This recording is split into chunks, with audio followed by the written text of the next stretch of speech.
ఒకసారి మారం తిరుపతి యాదవ్ గారు అంటే రాష్ట్ర ప్రధాన కార్యదర్శి గొర్రెల కాపుర సంఘం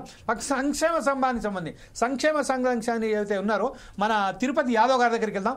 యాదవ్ గారు ఈరోజు ప్రస్తుతం ఏదైతే ఉన్నదో సమస్యల పట్ల నేను ఒక బ్రహ్మాండమైన స్ఫూర్తిగా అంటే గతంలో సిద్దిరామయ్య ఏదైతే కర్ణాటక చీఫ్ మినిస్టర్ ఉన్నారో ఆ సిద్దిరామయ్య బాటలోనే తీసుకొచ్చి ఈరోజు గొర్రెల కాపర్లు చాలా పెద్ద ఎత్తున నిరసన వ్యక్తం చేశారు. అయినప్పటికీ వారికి సరి అయిన సమాధానంలో అక్కడ లభించకపోగా ఈరోజు ఆ సమస్య పరిష్కారం అవుతుందని మీరు భావిస్తున్నారా? ఈ సమస్యల పట్ల అసలు కామారెడ్డి డిక్లరేషన్లో ఖచ్చితంగా కాంగ్రెస్ పార్టీ ఏదైతే అధికారంలో వచ్చినప్పుడు ఖచ్చితంగా అమలు చేస్తామని ఎప్పుడైతే కామారెడ్డి డిక్లరేషన్ చేసిందో అందులో భాగంగానే గొర్రెల కమ్మల సమస్య కూడా ఈరోజు మాట్లాడతామని చెప్పిందో ఈరోజు వెనకాడు వేయడానికి కారణాలు ఏంటి? దాన్ని పరిష్కారం చేయడానికి మనం ఎలా సూచనలు ఇవ్వబోతున్నారు మీరు? అందరికీ మొదటగా స్టూడియో యజమానికి మరియు జమీల్ గారికి ప్రత్యేకమైనటువంటి నమస్కారాలు.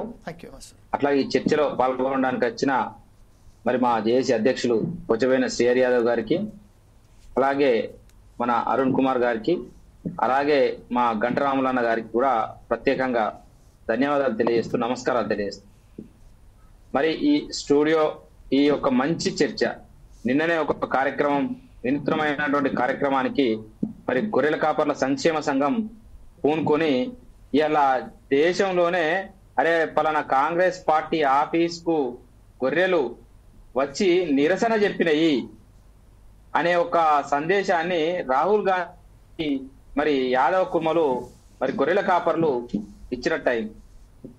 మరి అలాంటి సందేశాన్ని మేము ఎందుకు ఇవ్వాల్సి వచ్చింది?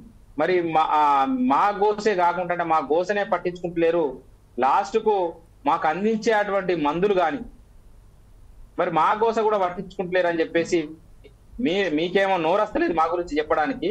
మీ సమస్యలు మీకున్నటువంటి ఏదైతే రాజ్యాధికారంలో భాగం కావచ్చు, ప్రజాస్వామ్యంలో భాగం కావచ్చు, వాటిపోలేకపోతున్నారు. కానీ మా మందులను కూడా అడుగుతలేరు మీరు.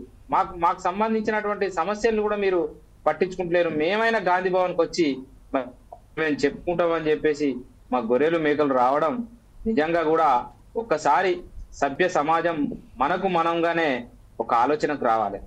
ఎందుకోసం అనంటే ఈ రాష్ట్రంలో అత్యధిక జనాభా కలిగినటువంటిది యాదవ కుర్మలు మరి గొర్రెల కాపర్. మరి ఇలాంటి ఒక పెద్ద కుటుంబాన్ని దూరం చేసుకున్నటువంటి ప్రక్రియకు కాంగ్రెస్ వెళ్తుంది అని నేను అనుకుంటున్నా. ఎందుకోసం అనంటే వాళ్ళ చేతులున్నటువంటి చేతులున్నాయంటే ఏంది? కాంగ్రెస్ పార్టీకి సంబంధించినటువంటి పదవులలో కూడా దాదాపు మనం చూసినాం, ఒకటి 69, ఒకటి 40 సుమారుగా, అంటే 100కు పైన పదవులు విడుదల చేసి ఒకే ఒక్క పదవి అందులో ఇచ్చినట్టు కనబడు. అంటే అలాంటి సిచ్యువేషన్ ను ఒక పెద్ద కుటుంబం మరి అగౌరవంగా అవమానకరంగానే తీసుకుంటుంది. అట్లవోను ఒక నామినేటెడ్ పదవులు మా ఫెడరేషనే ఉంది. మా ఫెడరేషన్ తోటి ఎన్నో పనులు మాకు మంచి జరుగుతాయి, మా సొసైటీలకు జరుగుతాయి, మా యాదవులకు జరుగుతాయి, కుర్మలకు జరుగుతాయి, గొర్రె కాపర్లకు జరుగుతాయి. 20 నెలలుగా అదొక పేరు రాసి వాళ్ళకి కాంగ్రెస్ పార్టీలో ఎందరో ఉన్నారు. ఎన్నో సంవత్సరాలు పుట్టుక నుంచి వెళ్ళి కాంగ్రెస్ పార్టీలో ఉన్నటువంటి యాదవ కుర్మలు ఉన్నారు. మరి వాళ్ళంతా పార్టీ కోసం రక్త మాంసాలు ధారపోసినటువంటి వ్యక్తులు. వాళ్ళ యొక్క శ్రమను, వాళ్ళ యొక్క విజ్ఞానాన్ని, వాళ్ళ యొక్క రాజకీయ అనుభవాన్ని వాడుకున్నది తప్పితే గాని వాళ్ళకు పదవులు ఇవ్వట్లేదు. వాళ్ళ కోసమే మా పోరాటం. మరి అటువంటి వాళ్ళకు మరి పదవులు ఇవ్వాలని, అట్లాగే మరి మాకెన్నో సమస్యలు ఉన్నాయి. గొర్రెల కాపర్లుగా మేము ఆ సంఘానికి నాయకత్వం వహిస్తున్నాం కాబట్టి మరి వాటి ఏడల కూడా మాకు చాలా అంటే మాకు సమస్యలు ఉన్నాయి. మా సంక్షేమం అభివృద్ధి మేము చేయాల్సిన పనులు ఉన్నాయి. అందుకని మేము ముందే పార్టీలకు అతీతంగా మా సంఘమే ప్రభుత్వాలకు వారధిగా ఉండి గొర్రెల కాపర్లకు సంక్షేమాన్ని, అభివృద్ధిని మరి మా ద్వారా అందించే ప్రక్రియ ఒక వ్యవస్థ ఉండాలి అని చెప్పేసి మేము మా పోచబోయిన శ్రీహరి యాదవ్ గారి నాయకత్వంలో మరి ఇద్దరం కలిసి ఒక సంఘాన్ని పెట్టుకున్నాం. మరి అలాంటి సంఘం యొక్క బాధ్యత ఏముంటది? ఏ ప్రభుత్వం ఉన్నా, ఏ పార్టీ సంబంధించిన ప్రభుత్వం ఉన్నా కూడా ఆ ప్రభుత్వంతో సంప్రదింపులు చేసి మరి మా వర్గాలకు, మా జాతకు ఏమేం కావాలి అనేది మేము ఇవ్వడం కోసమే మేము సంఘాన్ని నడిపిస్తున్నాం. మరి అలాంటి సమస్యలో అన్ని పార్టీల దగ్గరికి పోయిన ఎలక్షన్స్ ముందు మీరు ఏం చేయగలుగుతారు? గొర్రె కాపర్లకు కానీ, యాదవులకు కానీ, కుర్మలకు కానీ మీరు ఏం చేయగలుగుతారు? ఇగో మా దగ్గర ఇలాంటి సమస్యలే అని మీ మేనిఫెస్టోలో పెట్టండి. మీ మేనిఫెస్టోలో మీకు అవకాశం ఉన్న అంతవరకు పెట్టండి. మాకేం చేయగలుగుతారు అంటే చాలా వాటి మీద మేము శ్రీధర్ బాబు గారితో సుమారుగా వాస్తవానికి కూడా ఈరోజు నేను వారిని గౌరవంగా చూస్తే ఎందుకోసం అని అంటే 5 నిమిషాలు 10 నిమిషాలు మాతో మాట్లాడలే, దాదాపు 1:35 నిమిషాలు మా సమస్యల గురించి విశ్లేషణాత్మకంగా ఆయన విన్నరు. ప్రతి సమస్యను ఇది ఎట్లా ఉంటది అని అడిగి తెలుసుకున్నారు. మేము వినతి పత్రం ఏది మేనిఫెస్టోలో పలు సమస్యల గురించి మీరు మేనిఫెస్టోలో చేర్చండి అని వెళ్ళిన సందర్భంలో, ఎందుకంటే వారు మేనిఫెస్టో కమిటీ చైర్మన్ గా ఉన్నారు కాబట్టి కాంగ్రెస్ పార్టీ తెలంగాణకు సంబంధించి అంత విని అంత మేనిఫెస్టోలో మాకు సంబంధించిన అంశాలను చేర్చి ఈ రోజు వాటిని పట్టించుకోకుంటున్నారు. అసలు అరే ఈ ఒక 6 నెలలో సంవత్సరము మేము కంపల్సరీ వెయిట్ చేస్తాం. ఎందుకోసం అనంటే కొత్త ప్రభుత్వం కాబట్టి వాటికి అవకాశాలు ఇవ్వాలి. ఎందుకోసం అనంటే వాళ్ళు సర్దుకునే వరకు వాళ్ళు ఏ శాఖ ఏ విధంగా పనితీరు ఉన్నది, వాటి మీద సమస్యలు ఏ విధంగా ఉన్నాయి, వాటి అన్నింటినీ ఫస్ట్ మేజర్ గా ఉన్నటువంటి విషయాల మీద వాళ్ళు పూర్తిగా ఆలోచన విధానాన్ని చేర్చిన తర్వాత మన సమస్యను పట్టించుకుంటారేమో అని మేము అనుకున్నాం.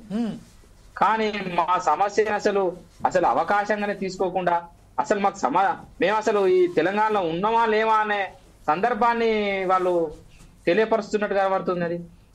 కాబట్టి మేము రానున్న రోజుల్లో కూడా అంటే మేము ఒకటి చెప్పాం, ఎక్సైజ్ డిపార్ట్మెంట్ ఇవాళ ప్రభుత్వానికి అత్యంత ఆదాయం ఇచ్చే శాఖగా పేరుంది.